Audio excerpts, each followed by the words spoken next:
What is up, everybody? What's going on? Welcome to Sixers post-game live. The Sixers lose a hard one to the Atlanta Hawks, 99-98. Joining me, he is Sean _Bernard1 on Twitter. Best Sixers Twitter follow, period. I will die on that hill. What's going on, Sean? Yeah, thank you. And brutal way to lose that one. On a Terquavion Smith airball is not how I wanted him to go down, but still some really positive takeaways all around. I was pretty happy with that game. I know it wasn't a win. I know whatever for the wins and losses at this point, especially in Summer League, but some still really positive things to take away. Yeah, we have a lot to talk about. Jaden Springer turned out. Terquavion Smith turned out. We have Mitch joining now. What's going on, Mitch? What's going on, man? Springer's NBA ready. I don't care what anyone says. What a game. Yeah. All right, let's jump right in. We'll talk about Springer first. I thought Jaden Springer had some really nice moments in this one. He had some nice defensive moments. He looked good on ball. He looked good off ball. He really dominated in that fourth quarter in terms of getting to the line. He was 8 of 8 from the free throw line. Yeah. I believe he had 10 points in the third quarter. So 18 points in the second quarter. Just a consistent game from Jaden Springer, which we really haven't seen that much in Summer League. So good to see him, kind of lead the Sixers, especially finishing through contact in the paint, hitting some threes. Sean, any takes on Jaden Springer today while I get the score up? Yeah, my biggest takeaway for Springer today is he looked decisive. He looked like he knew what he wanted to do when he got the ball. And I think when he gets himself into trouble a lot is when he is indecisive and he kind of has his in-between where he's not really sure what he's doing. He still doesn't have much bag as far as creating his own shot. His best asset attacking is using his body, the way he can out physical guys, which he can do to guys bigger than him as well. I thought he made some really nice decisions coming off attacking the basket. He had a couple nice layups for Greg Brown and some moments where just quick decisions, instinctive decisions, and I thought he connected on them. So I was happy to see that as well. It felt like they used him at point way more than my expectation is for him long-term tonight. Like he was running the offense a decent bit. I don't know if I ever see that in his future. I think he's pretty locked in as a two-guard type of guy in my mind. The shot I'm still like a little concerned about. It still doesn't look exactly there to me, but I mean, you can see the impact defensively. I do think this was his most polished game of the Summer League, and the decisiveness for sure was the most positive takeaway for me. Yeah, he had 29 points in this one, 11 of 11 from the free throw line. Again, 8 of those came in the fourth quarter. The Sixers did kind of lose it there in the fourth quarter, but it doesn't matter. All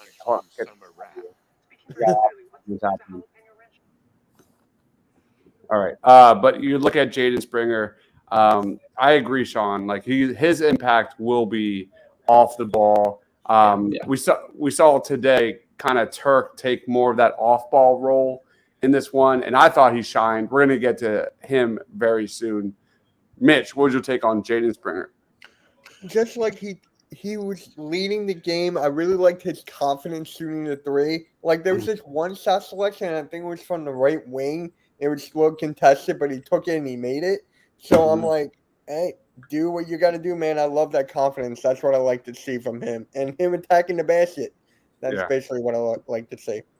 Yeah, it's night and day for Jaden Springer at times, like when he's attacking. Like there are times when you can tell, like the handle, it just doesn't look great. The athleticism, as good as he is without the ball, and especially defensively, like he just gets swatted in the paint or smothered.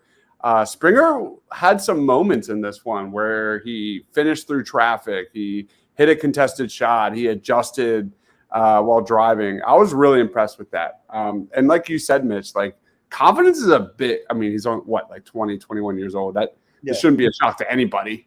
But like confidence is a huge thing when it comes to Jaden Springer. Like there are times when he's got it, and then there are times it looks really bad. But that's kind of what you would expect from a kid that age.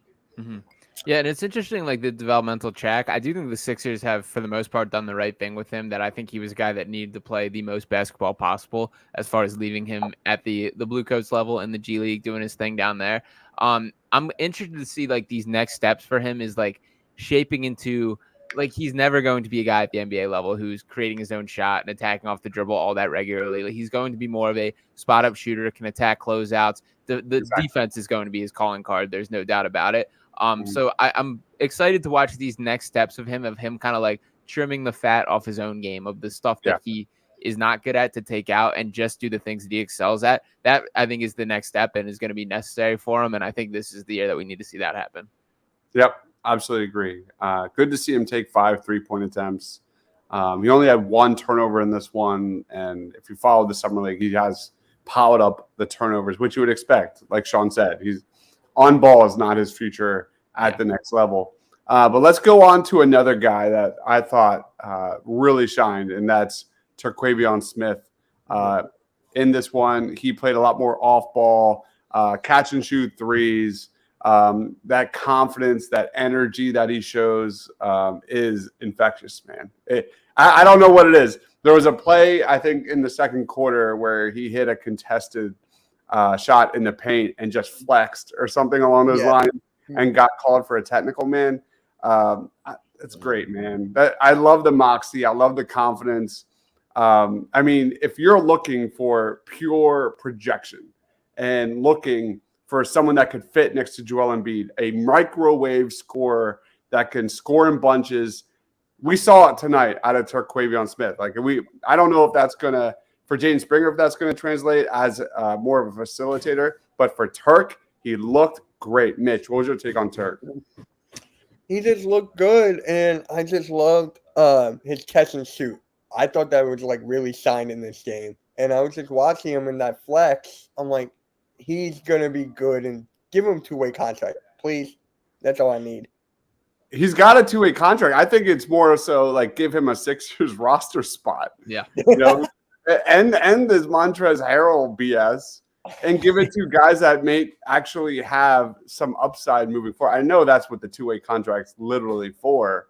And we kind of talked about this on previous shows. Terq's putting some pressure on Jaden to be kind of like that first young guard off the bench because, I mean, how do you deny a kid that's shooting this well?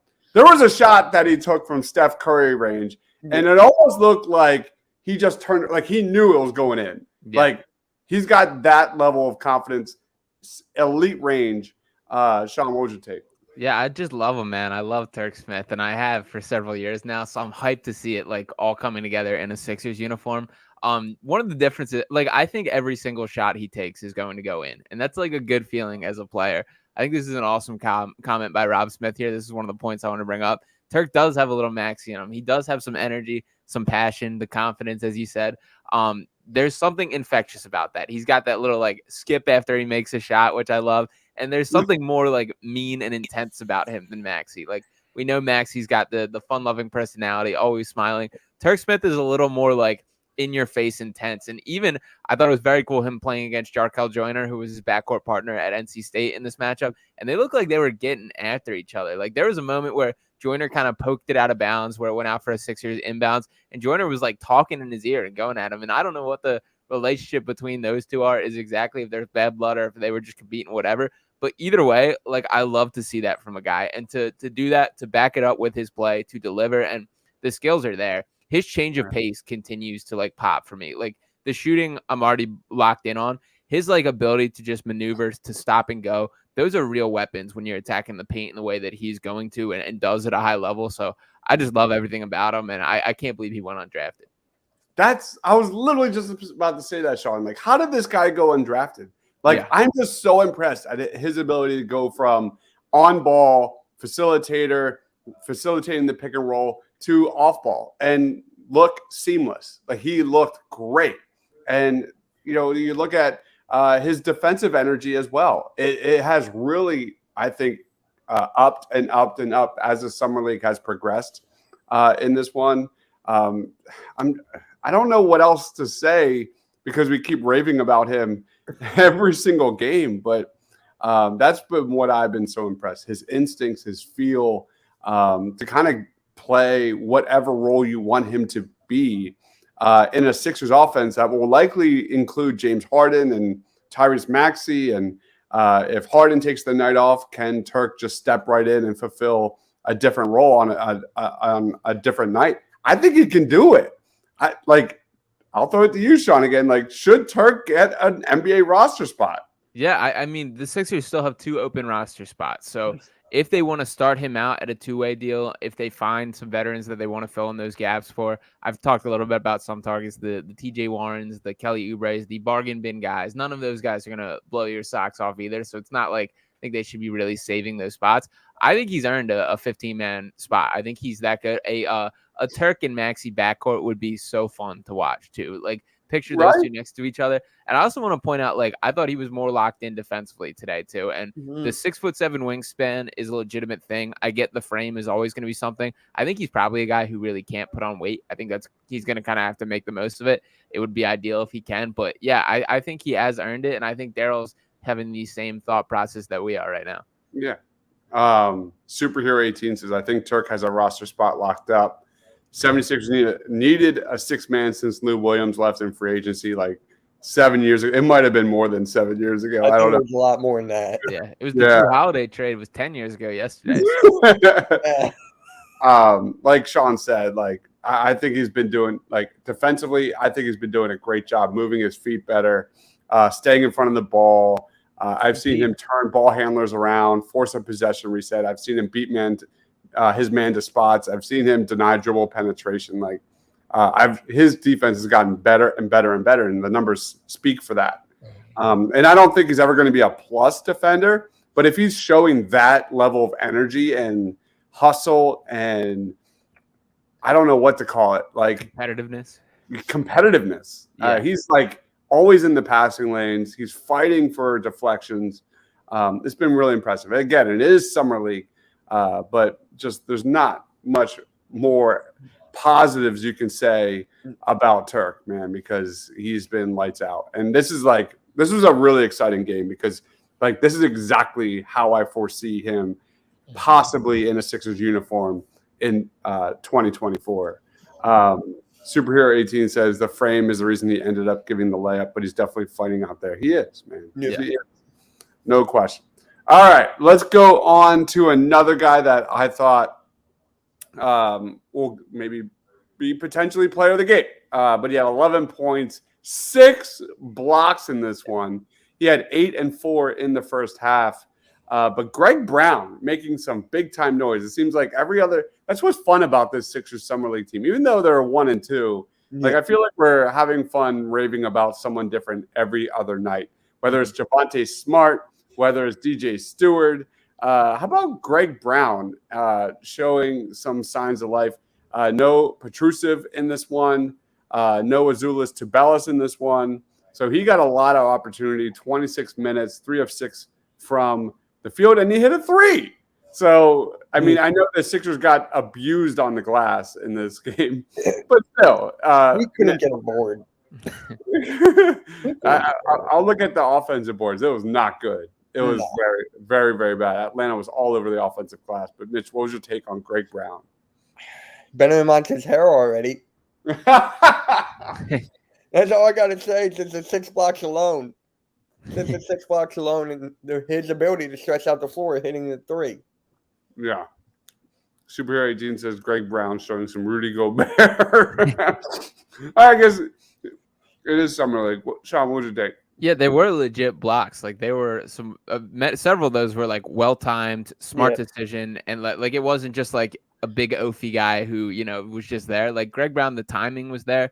It's been a weird just career arc for Greg Brown. Like if you would ask me 2 years ago where Greg Brown is right now, I would say he's absolutely an NBA player. I thought that was the path he was on. He was a highly regarded recruit, top guy, went to Texas. He's always been a guy who the athleticism is absolutely there. The skill just hasn't quite caught up to him. And that's kind of where he is still at, unfortunately, now 3 years later.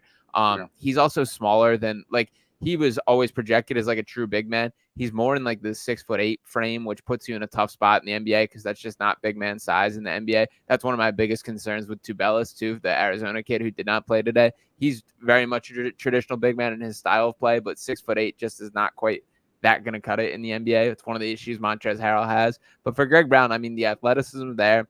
I respect that he's trying things. The jump shot's very new to him, and there's at least some signs of progress with it. I don't see a world where he sticks with the Sixers, but I do think there's a team that could give him like a high upside kind of outlook and at least give him a chance. The Sixers had the Hawks had 15 offensive rebounds. The Sixers had 1. 1 offensive rebound. How does that happen? How is Shout out that Jaden Springer. He's gonna be watching me doing my watch party. I'm like, what's going on here? Can we grab something, please? Let's box someone out or something. The Sixers had 27 rebounds compared to the Hawks, who had 44. So I'm not pinning all that on Greg Brown, of course. By no means, I'm not. It's just a Sixers thing. That's a huge thing. Is like if you're gonna, we need rebounding, and that's not gonna exactly translate. Where do we go from here? Sean, anyone you want to throw a shout out to? I'll give Maker a little love. A guy that like I didn't have any idea he was on the Sixers Summer League team. A guy that I hadn't thought about in quite some time. Another interesting storyline and a guy that's like worth a flyer to at least see what he has. The highest ranked recruit to ever go to an HBCU school, which is pretty cool. But he did play a total of just 2 games at Howard University, so did not quite stack up there. He's kind of bounced around, hasn't found a way to stick anywhere. I don't really think he's an NBA talent, but he did have a 3-pointer today. He did have some nice flashes. Thought his feel as far as pick and roll stuff looked pretty solid. So good to see him out there. It's cool to see his face again. I hadn't thought about him in quite some time. So shout out Maker. Yeah, I think it was Sixers Summer League debut. He's kind of flashed some of that floor spacing, the stretch big potential. He had one shot where like he finished through contact and hit like an up and under reverse layup. That was really athletic. That was really impressive. I didn't even know he had that in his bag. But yeah, that was cool. Anybody else you want to throw a shout out to, Mitch? Maybe Maker. It was nice to see him on the court there. Uh-huh. I was like, oh wow, he's actually getting some time. I didn't think at all. We didn't talk to Ricky Council. Yeah, let's talk about Ricky Council because he had it's like different game, same unbelievable dunk. He has you could make I would love to see him and Council. Sorry, I would love to see Maxey and Council when it comes to best athletes in Philadelphia because he'd be right there. He had a steal and one-handed dunk that was probably the best play of the game. He finished with 9 points in this one. He had a steal and a block. You see some signs of ISO shot making. It doesn't look good. The handle's not great. The shot's not great. He's got ways to go as a prospect when it comes to scoring the basketball. But I love his defensive upside. I really think it's real. We've seen him contest shots on closeouts. He's very quick.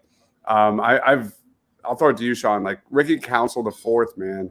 What was your take on him today? Yeah, he's another guy who straight up brings it as far as competing on both ends of the floor. He has like an effort level that I really like, a motor that I really like. I am still super concerned about the shot. I think he's more raw than I had hoped coming in. There was a lot of Ricky Council love when he was added as an undrafted free agent and handed that 2-way deal. I don't see him clocking basically any NBA minutes this year. I think he probably needs like a full year to at least play in the G League to at least figure out his shot. I still think there's some mechanical adjustments that need to be made there. He does get it off pretty well. Like even when he tries to self-create, when he attacks in the mid-range, and he kind of has like a little bit of a fade to his shot and has that at a little bit of a weird angle, but he does get it off. And I think it's always going to be there to take, but I just don't think he's good enough as a shooter. I'm curious what his role is. I think I'm a little bit more down on Ricky Council than I was a couple games ago, which is disappointing, but there's still a world where he could figure out his issues and become an effective NBA player. Yeah, he's definitely like a step or two behind even Jaden Springer. For sure. When it comes to like offensive role. I think like in terms of like transition buckets, defense to offense, 3-and-D potential is there, but that 3 is also part of a 3-and-D. Yeah. And he's a long way away. Mitch, any take on Ricky Council the fourth? Just trying to get a 3-point shot off. Just try to space the floor a little more, develop more of a jump shot. That's my only thing. The rest is the same thing with you guys. Yeah, it looks really bad. Like when he tries to put the ball on the floor, you can tell like he doesn't have that that feel. So let's roll on to player of the game. Mitch, lead us off. Who's your player of the game? All right, I'll take Jaden Springer just for that second quarter alone. but I don't know how. Did you guys see at the very last play? He was like, he stopped and Yeah, he it was looked. good. That's the one thing I was like, what are you doing here? And you Was just bad. pass. That was bad. But the rest of the game, I'll take. Yeah, and the blown. He had a wide open layup that he at the end of the first half that he should have just laid it up, and he threw like a rainbow shot in the air. I don't know I what. was like floater. It was very weird. That was yeah. There's definitely times when you can see where Jaden Springer's thinking too much, and it just disrupts many areas of his game. Sean, who's your player of the game? I got to give mine to TERQ Smith still. Yeah, I was torn. He's just the man. He's absolutely the man. And it does suck that game ended on that last possession that was eventually a TERQ Smith air ball. Jaden Springer got him in a little bit of a sticky situation there. There was definitely no plan in that. And we had a timeout on the table. So, Bobby Jackson, flex your ATO muscles and let me see what you got a little bit. But I get it. It's Summer League. I'm not going to complain too much. But, I just think TERQ Smith continues to back it up that he is an NBA talent. He's got some juice to him. I love the swagger. I love the passion. And he's everything I hoped he could be and more. Dude, if TERQ is doing this during the regular season, do you know how like fans will just fall in love with this guy? 100%. Like I'm talking like Corey Brewer, like all this type of energy, type of swag, like you said, Sean. Like he's going to be a fan favorite from day one. I know Daryl Morey knows this. I know it. He's very Bones Highland like to me. That's what like my brain keeps circling back to as far as a comp to him. And I think Bones has some of this similar like passion, effort, energy, all those kind of characteristics. I think both like the way they play, their style of play, and both like the way they go about it, both are pretty similar, I think. Love it, man. That was a good one. I'll go Greg Brown. He had 11 points, by far his best game of the summer league. 11 points, 6 blocks, 7 rebounds. Again, the Sixers got destroyed on the glass today. But Greg Brown deserves a shout out. Lewis King, only 7 shots in 19 minutes. What's going on here? This is a guy who averaged 20 a game with the Blue Coats, 0 of 3 from 3. Didn't have it today. Did not have it. Still waiting for that guy to show me a little more offensively. Very much a 3-and-D wing. Just his creation ability and his handle are just not there. Superhero 18 says Springer isn't a ball handler, and I just hope the coaching staff ends that experiment. But he's got a slasher's game, and it's interesting if you're only taller. He had some moments of beating his man off the dribble and getting and finishing at the rim. I don't know how much that's going to translate in the NBA. I think the NBA is going to shut that down pretty fast. Yeah, and he's very reliant for all these successful attempts are still very reliant on his athleticism. And when you can see that in this setting, when you get to the NBA, these are the best athletes in the world. Like these are not guys. There's no guys that you can just kind of drive by. There's going to be a higher barrier of entry for all those kind of decisions and attempts there. So he's going to have to adjust. I do think like I mentioned earlier, the trimming the fat. Like I think there's a world where you take off these ball handling responsibilities. You take off him having to be a playmaker of any extent. And it might work out better for him. Simplifying things, I think, is probably going to be best case scenario for Springer right now. But yeah, I'm still a little unclear of what I see his eventual role being. I also like when he's incorporating his mid-range game more into his offense, like the pull-ups from like 15 feet, 12 feet, things like that. Like I think he's got more of a potential success story there than finishing at the rim. I don't know. He just doesn't pop. Yeah. But anyway, that wraps it up. Let's throw it to Mitch. Final thoughts, plugs, time's yours. That was a very close game. The defense was good in the start, and it kind of like fell back a little bit. But other than that, in Springer, I still don't know what you were doing there. Like for me, but yeah. And then tomorrow, right? Watch party tomorrow too. Watch party tomorrow and post game. Yeah. All right. And yeah, you can find me on Twitter at Mitch Doxy and Hardcore Sports. Drinks will be flowing tomorrow for Friday's game. What about you, Sean? Yeah, I mean, Summer League winding down now, so we're almost to the end of this, and then we get into the real dead area of sports in general, I guess. But yeah, I'm keep hanging around. I'm unclear. I'm a questionable tag for tomorrow, but hopefully we'll be there depending on how weather shakes out.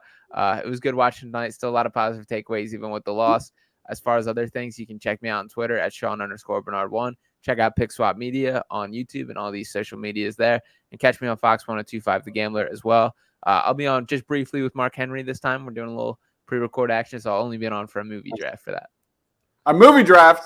Right. Whoa. I need to be in my movie draft. I got to be in that. What the hell? Oh, man. All right. I'm messaging Mark in like 2 seconds. I'm like, that's my thing. I literally. Mark's all about it. Tomorrow is going to be a busy day. We will be doing our first Eagles mock draft of the year for 2024. That'll be around probably 4:30 and lead us right into Sixers watch party. I don't even know who they play tomorrow. Who do they play? I totally forget. The Clippers. That's right. They play the Clippers tomorrow, and then we'll do a post game, of course, again. Thank you everyone for watching. Smash that like button, that subscribe button if you love Terquavion Smith, because I know I would be hitting that like crazy, man. That guy's the real deal. Get that man an NBA roster spot with the Sixers right now. Do not play games, Daryl Morey. Bring him to Philly. He is the real deal. He is Sean. Speaking of real deal, at Sean_Bernard1, Pick Swap Media, Fox 1025, The Gambler, and Mitch Kofsky of Hardcore Sports Network. Thank you, everyone, for watching. We'll see you tomorrow. For Sean, for Mitch, for myself, stay awesome, everyone.